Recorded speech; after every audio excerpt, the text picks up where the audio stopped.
جب حضرت عثمان غنی رضی اللہ تعالیٰ عنہ کا محاصرہ کر لیا گیا اور یہ خلافت کا آخری آپ کا دور ہے، 82 سال کی عمر تھی اس وقت آپ کی، اور یہ تاریخ کا دردناک باب ہے کہ حضرت عثمان غنی پر 40 دن تک پانی بند رہا۔ وہ ایک منصوبہ تھا، 3 لوگ 3 مختلف شہروں سے چلے، مصر سے، کوفے سے اور بصرے سے، 1,000 آدمی لے کر، اور مدینہ المنورہ میں پہنچ کر کے حضرت علی المرتضیٰ سے ملے، ام المومنین سیدہ عائشہ سے ملے، کبار اصحاب سے ملے۔ تو جو انہوں نے کہا تو انہوں نے ان کو کہا کہ نہیں، ایسی کوئی بات نہیں، فہمائش کر کے واپس بھیج دیا۔ حضرت عثمان غنی رضی اللہ تعالیٰ عنہ پر اقربا پروری کا الزام عائد کیا تھا، تو انہوں نے کہا کہ کوئی ایسی بات نہیں ہے۔ پھر یہ تھا کہ آپ نے کم عمر گورنر، کم عمر لوگ مقرر کیے، تو حضرت عثمان نے کہا کہ حضرت اسامہ بھی تو کم عمر تھے، حضور نے ان کو اگر مقرر کیا ہے تو یہ تو مثال ہمارے سامنے موجود ہے، لیکن یہ ایک منصوبہ تھا، اس منصوبے کے تحت یہ 3 جگہوں سے لوگ آئے تھے۔ وہ 3 دن کی مسافت کے بعد پھر تینوں واپس آ گئے، تو یہ ایک سوالیہ نشان ہے کہ تینوں کیوں واپس آ گئے، کوئی ایک تو نہ آتا نا، تو یہ سب طے شدہ منصوبہ تھا۔ اور پھر انہوں نے مدینہ المنورہ کو گھیر لیا، اور جس طرح سے بلوائیوں نے حالات پیدا کر دیے، سیدنا علی المرتضیٰ رضی اللہ تعالیٰ عنہ تو شہر مدینہ سے باہر تشریف لے گئے تھے، اور اپنے بیٹوں امام حسن اور امام حسین رضی اللہ تعالیٰ عنہ کو حضرت عثمان غنی کے دروازے پر مقرر کیا تھا کہ ان کو ضرر نہ پہنچنے دینا۔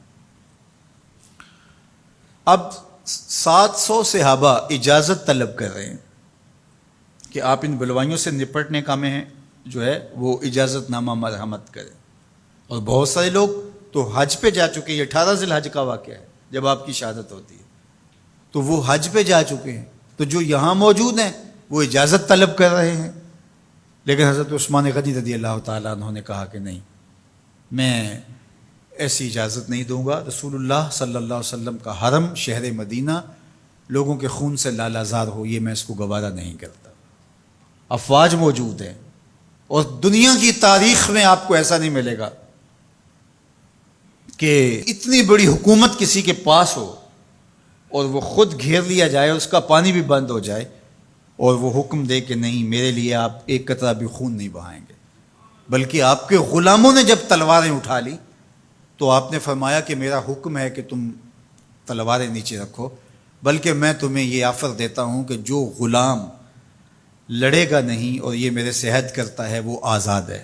حضرت ابو ہریرہ رضی اللہ تعالیٰ عنہ، حالانکہ یہ پڑھنے پڑھانے والے لوگ تھے، تعلیم و تعلم سے ان کا تعلق تھا، لیکن وہ بھی تلوار لے کے حضرت عثمان غنی کے دفاع میں آ گئے، لیکن حضرت ابو ہریرہ رضی اللہ تعالیٰ عنہ کو بھی حضرت عثمان غنی روک دیتے۔ مالک بن اشتر کہنے لگا کہ ہم آپ کی دستبرداری کے خواہاں ہیں، آپ خلافت سے دستبرداری اختیار کر لیجئے۔ تو حضور علیہ الصلوۃ والسلام کے اس جانثار صحابی نے، حضرت عثمان غنی نے فرمایا یہ نہیں ہو سکتا۔ دستبردار کیوں نہیں ہوئے؟ لگتا تھا یہ سب سے زیادہ آسان تھا، لیکن حضور نے ارشاد فرمایا تھا، اے عثمان، تمہیں اللہ ایک قمیض پہنائے گا، لوگ اس کو اتارنا چاہیں گے، تم کبھی نہ اتارنا۔ تو اس سے مراد خلافت کی قمیض ہے، اور ان کی شہادت کی خبر بھی اللہ کے محبوب علیہ السلام نے دی تھی، اور اگر آپ دستبردار ہو جاتے تو یہ ایک کھلونا بن جاتا، بازیچہ بن جاتی خلافت۔ چند آدمیوں کے پریشر سے خلافت سے دستبرداری کرنا پڑتی۔ اچھا، ایک یہ سوال بھی پیدا ہوتا ہے، چند باغی تھے، ان کو کس طرح کچل دیا جاتا؟ لیکن حضرت عثمان غنی یہ نہیں چاہتے تھے۔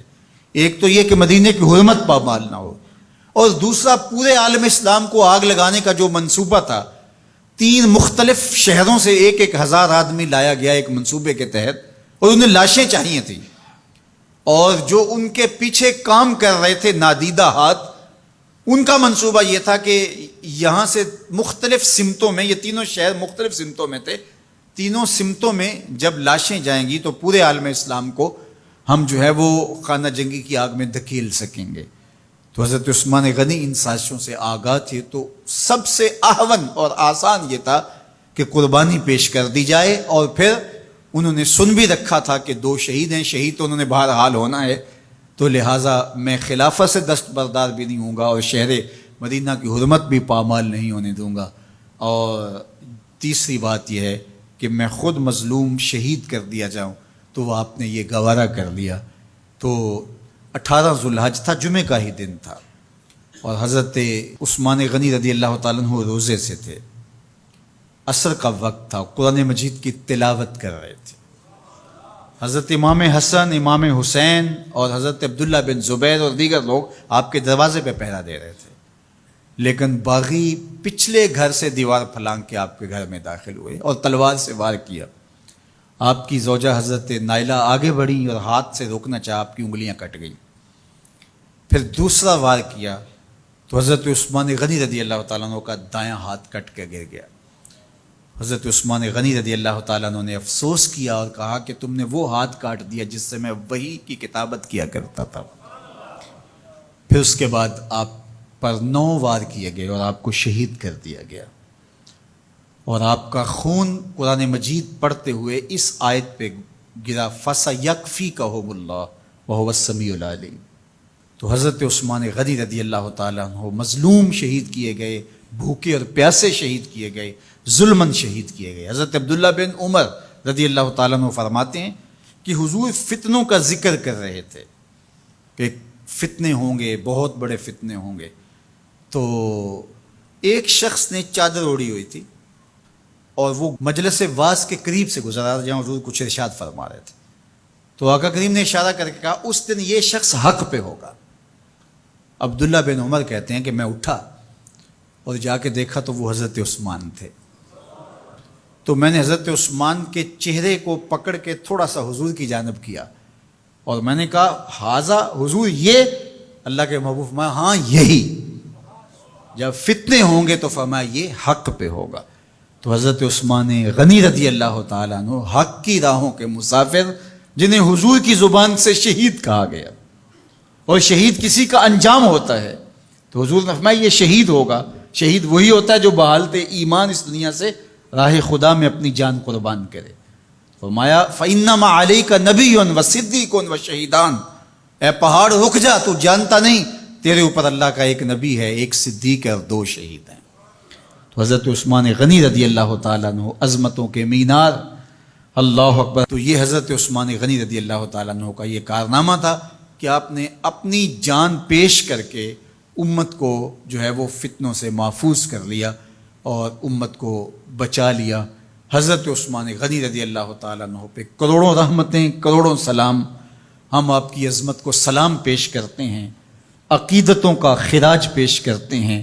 حضور کی خدمت میں ایک جنازہ لایا گیا اور حضور سے عرض کی گئی حضور اس شخص کا جنازہ پڑھا دیجئے، تو حضور نے انکار کر دیا، کہا میں جنازہ نہیں پڑھاؤں گا۔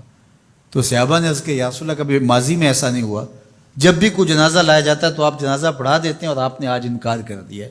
تو فرمایا یہ شخص میرے عثمان سے بغض رکھتا تھا اور اس کو اللہ نے بھی اپنی رحمتوں سے محروم کر دیا ہے۔ حضور نے اس شخص کا جنازہ نہیں پڑھایا جو مبغض عثمان غنی رضی اللہ تعالی عنہ۔ تو اب آپ اندازہ کیجئے وہ کتنا بدبخت شخص ہے جو حضرت عثمان سے بغض اور دشمنی رکھتا ہے۔ حضرت عثمان غنی رضی اللہ تعالی عنہ سے اللہ کے محبوب علیہ السلام نے کتنی خوبصورت ارشاد فرمائی، میں اس سے حیا کیوں نہ کروں جس سے اللہ کے فرشتے بھی حیا کرتے ہیں۔ یعنی عثمان غنی وہ ہیں جس سے اللہ کے فرشتے بھی حیا کرتے ہیں، اور جو عثمان غنی کا حیا نہیں کرتا اس سے بڑا بے حیا کون ہو سکتا ہے۔ حاکم نے مستدرک کے اندر روایت ذکر کی ہے کہ بہت سارے صحابہ حضور کی بہت ساری خوبیوں کے مظہر تھے، اور سب سے زیادہ حضور کے خلق کے مشابہ حضرت عثمان غنی رضی اللہ تعالیٰ، اور خلق میں سب سے اونچا درجہ حیا کا ہوتا ہے۔ تو حضرت عثمان غنی رضی اللہ تعالیٰ عنہ حیا کے اس مقام پہ فائز المرام تھے جو انہی کا مقصوم تھا۔ اللہ ہمیں حضور کے اہل بیت، حضور کے اصحاب، بلکہ حضور کے در کی مٹی کی تعظیم بھی نصیب کرے۔ اقبال نے کہا تھا خاک طیبہ از دو عالم خوش ترست، آن خنک شہرے کے آنجا دل برست۔ ہمیں تو طیبہ کی مٹی بھی اچھی لگتی ہے اس لیے کہ وہاں محبوب جو رہتے ہیں۔ تو محبت تو اس چیز کی متقاضی ہوتی ہے، محبوب کی راہوں کو بھی سلامی پیش کی جائے۔ تو جو حضور علیہ السلام کے ساتھ منسوب اتنی وقی نسبتیں ہیں ان کا احترام کیوں نہیں کریں گے؟ تو حضرت عثمان غنی تو داماد رسول ہیں، حضرت عثمان غنی تو ذو النورین ہیں، حضرت عثمان غنی تو حضور علیہ الصلوۃ والسلام کے محبوب اور حضور علیہ الصلوۃ والسلام کے پیارے ہیں، ان کو جنت کی بشارت دی گئی ہے، عشرہ مبشرہ میں سے ہیں، 4 جلیل القدر خلفاء میں ان کا نام شامل ہے، اور پھر حضور کی 2 صاحبزادیاں ان کے نکاح میں آقا کریم نے ان کو شہید خود قرار دیا، اور میرے اور آپ کے آقا و مولا نے کہا آج کے بعد کوئی عمل عثمان کو نقصان نہیں دے گا، اور کہا عثمان سے میں حیا کیوں نہ کروں، اس سے اللہ کے فرشتے بھی حیا کریں۔